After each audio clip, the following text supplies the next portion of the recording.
Capítulo 1. Breve conferencia. Espiritista. Diálogo 1. El crítico. El visitante. Le diré a usted, caballero, que mi razón se resiste a admitir la realidad de los extraños fenómenos atribuidos a los espíritus que, estoy persuadido de ello, solo existen en la imaginación. No obstante, habríamos de inclinarnos ante la evidencia, y así lo haría yo, si pudiese tener pruebas irrecusables. Vengo, pues, a solicitar de su amabilidad el permiso de asistir únicamente, para no ser indiscreto, a 1 o 2 sesiones a fin de convencerme, si es posible. Allan Kardec. Caballero, desde el momento en que su razón se resiste a admitir lo que nosotros tenemos por hechos positivos, es porque la cree superior a la de todas las personas que no participan de sus opiniones. No pongo en duda el mérito de usted, y no tengo la pretensión de hacer superior mi inteligencia a la suya. ¿Qué es el espiritismo? 22. Admita, pues, usted, que yo vivo engañado, puesto que es la razón quien le habla, y asunto concluido. El visitante. Sin embargo, sería un milagro, eminentemente favorable a su causa, que llegase a convencerme a mí, que soy conocido como antagonista de las ideas de usted. Lo siento, pero no tengo el don de hacer milagros. ¿Usted cree que 1 o 2 sesiones bastarían para convencerle? Sería, en efecto, un verdadero milagro. Yo he necesitado más de 1 año de trabajo para convencerme a mí mismo, lo que le prueba que, si soy espiritista, no ha sido de ligeras. Por otra parte, caballero, yo no doy sesiones, y según parece, usted está equivocado sobre el objeto de nuestras reuniones, dado que no hacemos experimentos para satisfacer la curiosidad de nadie. El visitante. ¿Usted no desea, pues, hacer prosélitos? ¿Por qué habría de desear hacer de usted uno de ellos, si no lo desea? Yo no violento ninguna convicción. Cuando encuentro personas que sinceramente desean instruirse y que me honran, pidiéndome aclaraciones, es para mí un placer y un deber contestarles con arreglo a mis conocimientos. No obstante, con los antagonistas que, como usted, tienen convicciones fijas, no doy un paso para atraérmelos, dado que encuentro bastantes personas dispuestas, y no pierdo el tiempo con las que no lo están. Sé que tarde o temprano llegará la convicción por la fuerza de las cosas, y que los más incrédulos serán arrastrados por la corriente. Algunos partidarios más o menos no hacen falta, por ahora, en la balanza. Por eso no me verá usted nunca exasperarme, para que participen de nuestras ideas aquellos que tienen tan buenas razones como usted para alejarse de las mismas. Breve conferencia espiritista. 23. El visitante. Sería, sin embargo, más útil de lo que usted cree el convencerme. ¿Quiere usted permitirme que me explique con franqueza, prometiéndome no ofenderse por mis palabras?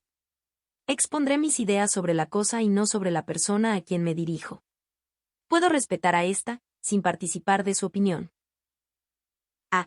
El espiritismo me ha enseñado a prescindir de las mezquinas susceptibilidades del amor propio, y a no ofenderme por palabra alguna.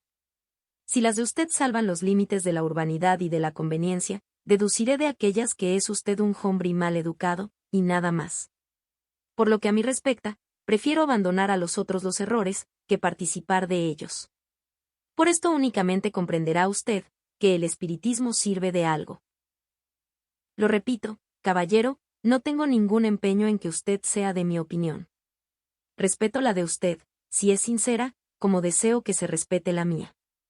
Más ya que trata usted al espiritismo de ilusión fantástica, se habrá dicho al dirigirse a mi casa, vamos a ver a ese loco. Confiéselo usted francamente, no me enfadaré por eso. Todos los espiritistas somos locos, esto es moneda corriente. Pues bien, caballero, puesto que usted juzga al espiritismo como una enfermedad mental, sería para mí un cargo de conciencia el comunicársela, y me maravilla que, teniendo tal idea, desee adquirir una convicción que le incluirá en el número de los locos. Si anticipadamente está persuadido de que no le podrán convencer, el paso que ha dado es inútil, porque no tiene otro objeto que la curiosidad. Concluyamos, pues, se lo ruego a usted, porque no estoy para perder el tiempo en conversaciones sin objeto. El visitante. Podemos engañarnos, hacernos ilusiones, sin ser sin embargo locos. ¿Qué es el espiritismo? 24. Hable usted sin rodeos. Diga, como tantos otros, que el espiritismo pasará como un soplo, pero habrá usted de convenir en que la doctrina que en algunos años ha hecho millones de prosélitos en todos los países, que tiene sabios a sus órdenes y que se propaga preferentemente en las clases ilustradas, es una manía especial, digna de examen. El visitante. Yo tengo mis ideas sobre el particular, es cierto, pero no son de tal modo absolutas, que no consienta en sacrificarles a la evidencia. Decía, caballero, que debe usted tener cierto interés en convencerme. Le confesaré que voy a publicar un libro en que me propongo demostrar ex profeso lo que considero un error. Y como semejante libro tendrá gran aceptación y derrotará a los espíritus, no lo publicaría, si usted llegase a convencerme. Me dolería en el alma, caballero, privar a usted de los beneficios de un libro que ha de tener tamaña trascendencia. Además, no tengo ningún interés en impedirle que lo publique. Le deseo, por el contrario, una gran popularidad, pues nos servirá de prospecto y de anuncio. El ataque dirigido a una cosa, despierta la atención. Muchas personas quieren ver su pro y su contra, y la crítica la hace conocer de aquellos que ni siquiera pensaban en ella. Así es como, sin saberlo, se hace las veces de reclamo en provecho de aquellos a quienes se quiere perjudicar. Por otra parte, la cuestión de los espíritus es tan interesante, pica la curiosidad hasta tal punto, que basta llamar sobre ella la atención, para despertar deseos de profundizarla uno. Después de este diálogo, escrito en 1859, la experiencia ha venido a demostrar claramente la exactitud de esta proposición. Breve conferencia espiritista. 25. El visitante. Luego, según usted, ¿la crítica no sirve para nada? ¿La opinión pública no tiene ningún valor? Yo no veo en la crítica la expresión pública, sino una opinión individual que puede engañarse. Lea usted la historia y verá cuántas obras maestras han sido criticadas a su aparición, lo que no ha impedido que continuaran siéndolo. Cuando una cosa es mala, todos los elogios posibles no conseguirán hacerla buena. Si el espiritismo es un error, caerá por sí mismo; si es una verdad, todas las diatribas no harán de él una mentira. Su libro de usted será una apreciación personal, la verdadera opinión pública decidirá si es exacta. Para ello se querrá ver y, si más adelante se reconoce que usted se ha engañado, su libro será ridículo, como los publicados en otro tiempo contra la teoría de la circulación de la sangre, de la vacuna, etc. Pero me olvidaba de que usted ha de tratar la cuestión ex profeso, lo que quiere decir que la ha estudiado en todas sus fases. Que ha visto todo lo que se puede ver, leído lo que se ha escrito sobre el particular, analizado y comparado las diversas opiniones. Que se ha encontrado en las mejores condiciones para observar por usted mismo. Que ha consagrado a dicho estudio noches enteras durante muchos años. En una palabra, que no ha descuidado usted nada para llegar al hallazgo de la verdad. Debo creerlo así, siendo un hombre formal, porque solo el que practica todo lo indicado tiene derecho a decir que habla con conocimiento de causa. ¿Qué pensaría usted de un hombre que se erigiese en censor de una obra literaria sin conocer la literatura, de un cuadro sin haber estudiado la pintura? Es principio de lógica elemental que. ¿Qué es el espiritismo? 26. El crítico debe conocer, no superficialmente, sino a fondo, el asunto de que habla, sin lo cual carece de valor. Para combatir un cálculo, se ha de aducir otro, mas para ello es preciso saber calcular. La crítica no debe limitarse a decir que una cosa es buena o mala, es necesario que justifique su opinión en una demostración clara y categórica, basada en los principios del arte o de la ciencia. ¿Y cómo podrá usted hacerlo si los ignora? ¿Podría usted apreciar las excelencias o defectos de una máquina sin conocer la mecánica? No. Pues bien, su juicio sobre el espiritismo, que no conoce, no tendrá más valor que el que emitiera sobre la indicada máquina. Será usted cogido a cada instante en flagrante delito de ignorancia, porque los que habrán estudiado el espiritismo verán enseguida que está fuera de la cuestión, de donde deducirán, o que no es usted un hombre serio, o que no procede de buena fe. En uno y otro caso, se expondrá a recibir un mentis poco agrada. BLE a su amor propio. El visitante. Precisamente para salvar ese escollo vengo a rogarle que me permita presenciar algunos experimentos. ¿Y cree usted que esto le bastará para hablar exprofeso del espiritismo? ¿Cómo podrá comprender dichos experimentos, y lo que es más aún, juzgarlos, si no ha estudiado los principios que les sirven de base? ¿Cómo podrá usted apreciar el resultado satisfactorio o no de los experimentos metalúrgicos, por ejemplo, sin conocer a fondo la metalurgia?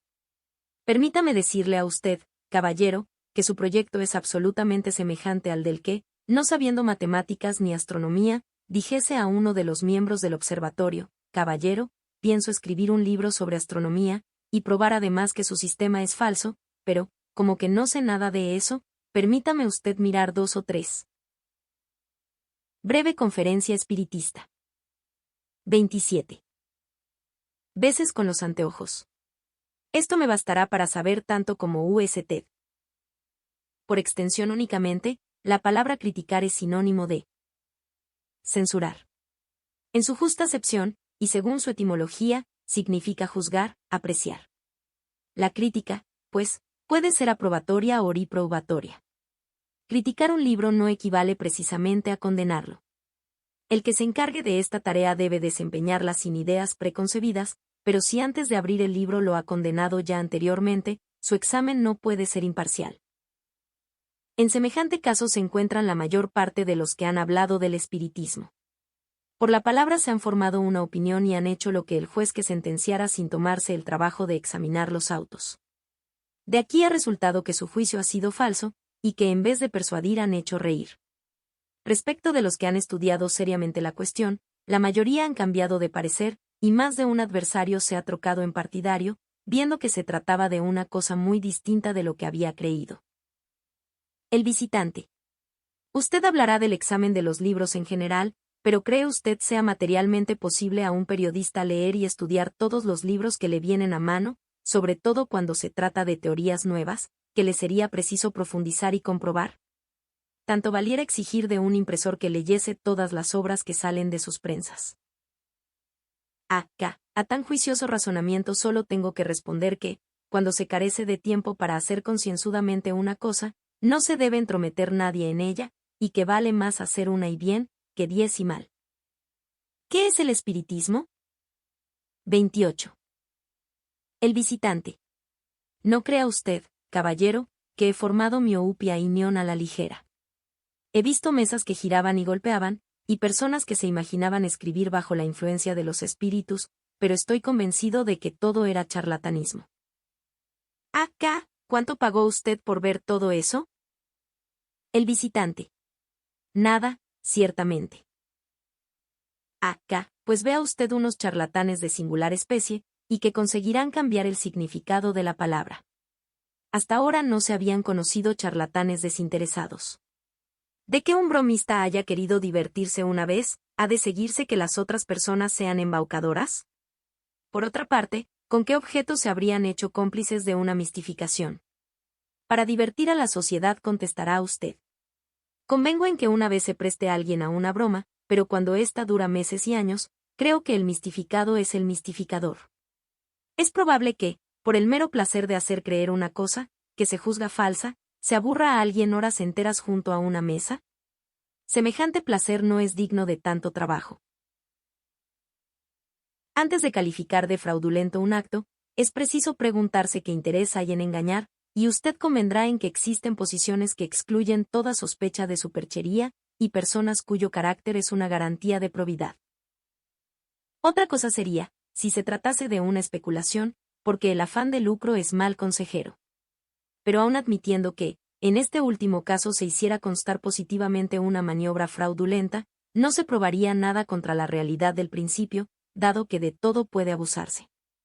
De que se vendan vinos adulterados, no se sigue que no lo haya puro. El espiritismo no es más. Breve conferencia espiritista. 29. Responsable de los que abusan de su nombre y lo explotan, que la ciencia médica de los charlatanes que preconizan sus drogas, y la religión de los sacerdotes que abusan de su ministerio. El espiritismo, por su misma naturaleza y novedad, debía prestarse a ciertos abusos, pero ha ofrecido medios de reconocerlos, definiendo claramente su verdadero carácter y declinando toda solidaridad con los que le explotan o le separan de su objeto exclusivamente moral, haciendo de él un oficio, un instrumento de adivinación o de fútiles investigaciones. Desde el momento que el espiritismo traza por sí mismo los límites en que se encierra, y precisa lo que dice y lo que no dice, lo que puede y no puede, lo que es o no de sus atribuciones, lo que acepta y lo que rechaza, toda la culpa recae sobre aquellos que, sin tomarse el trabajo de estudiarlo, lo juzgan por las apariencias, quienes al encontrar saltimbanquis que se jacten de ser espiritistas para atraer a los transeúntes, dirán gravemente, he ahí el espiritismo. ¿En quién recae definitivamente el ridículo? No es en el saltimbanqui que desempeña su oficio, ni en el espiritismo cuya doctrina escrita desmiente semejantes acertos, sino en los críticos que hablan de cosas que no conocen, o que a sabiendas alteran la verdad. Los que atribuyen al espiritismo lo que es contrario a su esencia, lo hacen, o por ignorancia o con intención. Si es lo primero obra con ligereza, si es lo segundo con mala fe. En el último caso, se asemejan a ciertos historiadores que ran la historia en interés de un partido o de una opinión. Y un partido se desacredita siempre empleando tales medios, y no logra su objeto. Note usted bien, caballero, que no pretendo que la crítica deba aprobar nuestras ideas necesariamente, ni siquiera después. ¿Qué es el espiritismo? 30. De haberlas estudiado. No censuramos de ningún modo a los que no piensan como nosotros. Lo que para nosotros es evidente, puede no serlo para todo el mundo. Cada uno juzga las cosas desde su punto de vista, y no todos sacan las mismas consecuencias del hecho más positivo. Si un pintor, por ejemplo, pone en su cuadro un caballo blanco, podrá decir muy bien que produce mal efecto, y que uno negro hubiese sentado mejor, pero el error hubiera consistido en decir que el caballo es blanco siendo negro, y esto es lo que hacen la mayor parte de nuestros adversarios. En resumen, cada uno es completamente libre de aprobar o criticar los principios del espiritismo, de deducir de ellos las buenas o malas consecuencias que se le antoje, pero es un deber de conciencia para todo crítico serio el no decir lo contrario de lo que es, y para ello la primera condición es la de callar sobre lo que se ignora. El visitante. Le suplico que volvamos a las mesas giratorias y parlantes. ¿No podría suceder que estuviesen preparadas de antemano? Esta es la misma cuestión de buena fe a que he contestado ya. Probada la superchería, la rechazamos.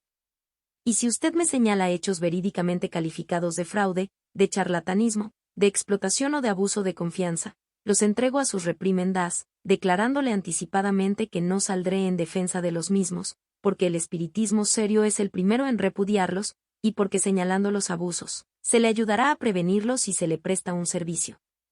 Pero generalizar semejantes acusaciones, lanzar sobre una multitud de personas honradas la breve conferencia espiritista. 31. Reprobación que merecen algunos individuos aislados, es un abuso, aunque de distinto género, porque es una calumnia. Admitiendo, como usted supone, que las mesas estuviesen preparadas, habría de ser preciso un mecanismo muy ingenioso para hacerlas ejecutar movimientos y ruidos tan variados. ¿En qué consiste que no se conozca aún el nombre del hábil artífice que las fabrique? Y debería, sin embargo, gozar de una inmensa celebridad, porque sus aparatos están esparcidos por las 5 partes del mundo. Preciso es convenir también que su procedimiento es muy ingenioso, puesto que puede adaptarse a la primera mesa que se tenga a mano, sin preparación alguna esterie, de que depende que desde Tertuliano, quien también habló de las mesas giratorias y parlantes, hasta la actualidad, nadie haya podido verlo ni describirlo. El visitante. Se engaña usted en este punto. Un célebre médico ha reconocido que ciertas personas pueden, contrayendo un músculo de la pierna, producir un ruido semejante al que se atribuye a la mesa, de donde deduce que los médiums se divierten a expensas de la credulidad. Si todo, pues, es producto del crujido de un músculo, no estará preparada la mesa. Y puesto que cada uno explica esta pretendida superchería a su manera, prueba esto evidentemente que ni los unos, ni los otros, conocen la verdadera causa. Respeto el saber del reputado facultativo, pero encuentro alganes dificultades en la aplicación del hecho que se señala a las mesas parlantes. Primera, es raro que esta facultad, excepcional hasta ahora, y mirada como un hecho patológico, se haya hecho tan común repentinamente. Segunda, se requiere un vivo deseo. ¿Qué es el espiritismo? 32. Demistificar para hacer crujir un músculo durante 2 o 3 jourras seguidas, cuando esto no reporta más que dolor y cansancio. Tercera, no comprendo lo bastante cómo el referido músculo se relaciona con las puertas y paredes en que se dejan oír los golpes. Cuarta y última, el indicado músculo crujidor debe tener una propiedad muy maravillosa para hacer mover una pesada mesa, levantarla, abrirla, cerrarla, mantenerla en el aire sin punto de apoyo y, finalmente, destrozarla dejándola caer. Nadie sospecha tamañas virtudes en semejante músculo. ¿El célebre médico de que habla usted ha estudiado el fenómeno de la tiptología en los que lo producen? No, ha observado un efecto fisiológico, anormal, en algunos individuos, que jamás se han ocupado de las mesas golpeadoras, efecto que tiene cierta analogía con el que se produce en estas, y sin mayor examen concluye, con toda la autoridad de su ciencia, que todos los que hacen hablar las mesas deben tener la propiedad de hacer crujir su perounio corto, y no pasan de ser farsantes, ya sean príncipes o artesanos, ya se hagan o no pagar. ¿Pero ha estudiado cuando menos el fenómeno de la tiptología en todas las fases? ¿Se ha persuadido de que, con este crujido del músculo, se podían producir todos los efectos tiptológicos? No, porque de estarlo se hubiese convencido de la insuficiencia de su procedimiento y no hubiera proclamado su descubrimiento en pleno instituto. He aquí un juicio formal para un sabio. ¿Y qué nos resta hoy de él? Le confieso a usted que, si tuviese que hacerme una operación quirúrgica, dudaría mucho en confiarme a ese práctico, temeroso de que juzgase mi enfermedad con tan menguada perspicacia. Y puesto que semejante juicio es una de las autoridades en que parecía que debía usted apoyarse para batir el espiritismo. Breve conferencia espiritista. 33. Me persuado completamente de la fuerza de sus otros argumentos, si no están tomados de más auténticas fuentes. El visitante. Usted no me negará, sin embargo, que ha pasado la moda de las mesas giratorias. Durante cierto tiempo hicieron furor, pero hoy nadie se ocupa ya de ellas. ¿Por qué así, si son una cosa seria? Porque de las mesas giratorias ha salido una cosa más seria aún. Ha salido toda una ciencia, toda una doctrina filosófica, altamente interesante para los hombres reflexivos. Cuando estos nada han tenido que aprender ya viendo girar una mesa, no se han ocupado más de ello. Para las gentes fútiles que nada profundizan, eran un pasatiempo, un juguete que han abandonado cuando se han cansado de él, tales personas no figuran en la ciencia. El periodo de la curiosidad ha tenido su tiempo, le ha sucedido el de la observación. El espiritismo entró entonces en el dominio de las personas graves, que no se divierten con él, sino que se instruyen. Por esto los hombres que lo toman como cosa formal, no se prestan a ningún experimento de curiosidad, y menos aún en obsequio de los que abrigan pensamientos hostiles. Como no tratan de divertirse ellos mismos, no procuran divertir a los otros, y yo soy de este número. El visitante. Sin embargo, solo el experimento puede convencer, aunque al principio no tenga más objeto que la curiosidad. Permítame que le diga, que operando en presencia de personas convencidas, predica usted a los suyos.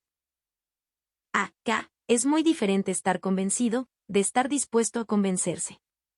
A estos últimos es a quienes me dirijo, y no a los que creen humillar su razón oyendo lo que llaman fantasías.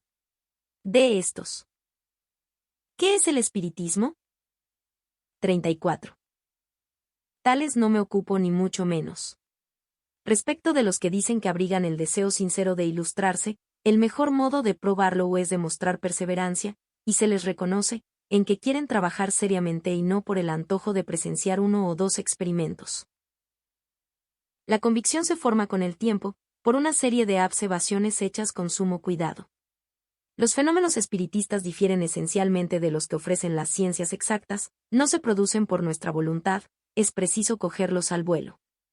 Y viendo mucho, y por mucho tiempo, es como se descubre una multitud de pruebas que escapan a primera vista, sobre todo, cuando no estamos familiarizados con las condiciones en que pueden hallarse y, más aún, cuando abrigamos prevenciones. Para el observador asiduo y reflexivo, abundan las pruebas, una palabra, un hecho insignificante en apariencia, puede ser un rayo de luz, una confirmación. Para el observador superficial y advenedizo, para el curioso, todo eso es nulo. Y aquí porque no me presto a experimentos sin resultado probable. El visitante. Pero, en fin, todo tiene su principio. ¿Cómo ha de hacerlo, si usted le niega los medios, el principiante que es una tabla rasa, que nada ha visto, pero que desea ilustrarse? Acá, yo establezco una gran diferencia entre el incrédulo por ignorancia y el que lo es por sistema. Cuando encuentro a alguien en disposiciones favorables, nada me cuesta ilustrarle, pero hay personas en quienes el deseo de instruirse es aparente. Con esto se pierde el tiempo, porque si no encuentran inmediatamente lo que parece que buscan y cuyo hallazgo les sería quizá enojoso, lo poco que ven es insuficiente para destruir sus prevenciones. Breve conferencia espiritista. 35. Juzgan mal y hacen de ello un asunto de burla que es inútil proporcionarles. Al que desee instruirse, le diré, no puede hacerse un curso de espiritismo experimental como se hace uno de física y de química, atendiendo a que nadie es dueño de producir los fenómenos a su antojo, y a que las inteligencias, agentes de los mismos, burlan con frecuencia nuestra previsión. Poco inteligibles serían para usted los que pudiera ver accidentalmente, no presentando ningún encadenamiento, ninguna trabazón necesaria. Entérese usted ante todo de la teoría, lea y medite las obras que tratan de esta ciencia. En ellas aprenderá los principios, hallará la descripción de todos los fenómenos, comprenderá su posibilidad por la explicación que se da de ellos y por el relato de una multitud de hechos espontáneos, de los cuales quizá ha sido usted testigo involuntario, y que recordará. Se enterará usted de todas las dificultades que pueden presentar, y se formará así la primera convicción moral. Entonces y cuando se ofrezcan las CIA circunstancias de ver y de operar por usted mismo, se hará cargo de todo, cualquiera que sea el orden en que se presenten los hechos, porque nada le será extraño. Esto es, caballero, lo que aconsejo a toda persona que dice quererse instruir, y por su respuesta me es fácil comprender si la mueve algo más que la curiosidad.